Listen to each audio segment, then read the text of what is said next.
We're officially past the halfway point for 2025, and even if there are several games yet to be released, some have already decided on their game of the year.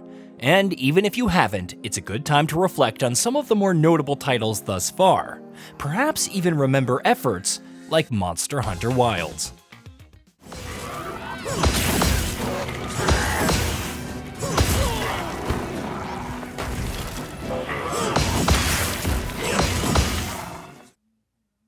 In hindsight, it should be memorable since the development team considers it a successor to Monster Hunter World, something that many fans have wanted for years. The first title in the series exclusive to current-gen platforms and also the most successful, selling over 10 million copies within the first month of launch.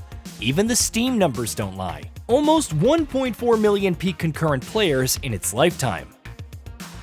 And yet, it isn't remembered nearly as fondly as Monster Hunter World. I still think back to when players were going crazy waiting for the next big title update, which ended up adding Behemoth from Final Fantasy.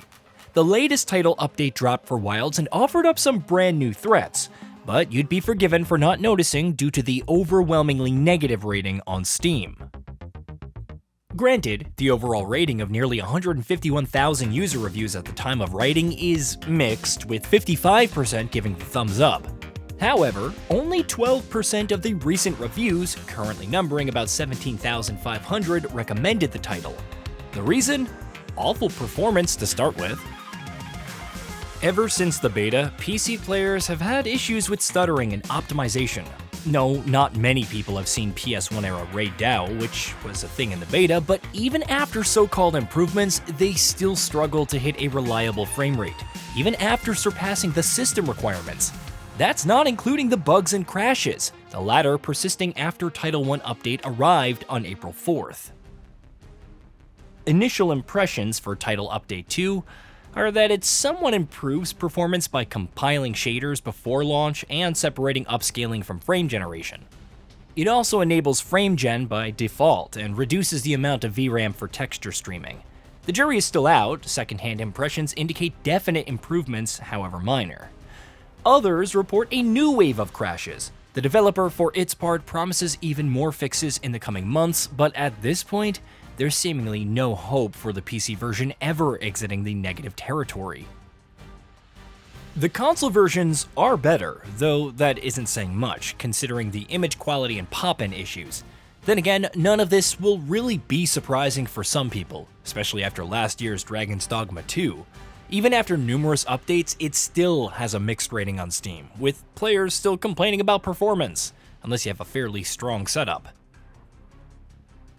At this point, it's a mercy that games like Resident Evil Requiem and Pragmata won't take the open world approach, especially since the developer absolutely can't optimize RE Engine for larger seamless areas. However, that can't be the only reason for less than 10% of PC players returning for Monster Hunter Wilds' latest title update. Even Title Update 1, which featured one returning classic monster in Mizutsune, peaked at a whopping 555,797 concurrent players. Title Update 2, with the long-awaited return of Lagriacus and Seregios, a measly 133,033 peak concurrent players at the time of writing. Unfortunately, there are other issues plaguing Wilds, not the least of which is the non-existent endgame. About 3 months after the launch of Monster Hunter World on consoles, Kove Tarath arrived and introduced the first ever siege quest to the game. And it was amazing. 4 teams of 4 players worked together to impede the Jagras Queen, ripping off parts and finding the most optimal ways to deal damage in a fixed amount of time, delving further and further until finally breaking her horns and obtaining some great weapons. Keep in mind that only one other monster had been added at this point, and World's endgame faced similar scrutiny due to solely focusing on RNG decoration farming and material farming for augmenting weapons. By comparison, Monster Hunter Wilds' endgame involves fighting the same handful of 8-star monsters again and again to get lucky with decorations. You're not really struggling to grind out the best armor set nor to craft talisman. The overall difficulty of the base game was also lower than previous titles, and the fact that there's almost nothing to do after beating the story, much less any additional activities upon increasing high rank. The addition of 8-star versions for arc-tempered versions of Raydao, Uthduna, New Udra, Gor Magala, and Jin Dahad added a bit more challenge. However, they still couldn't freshen up the otherwise barren endgame loop.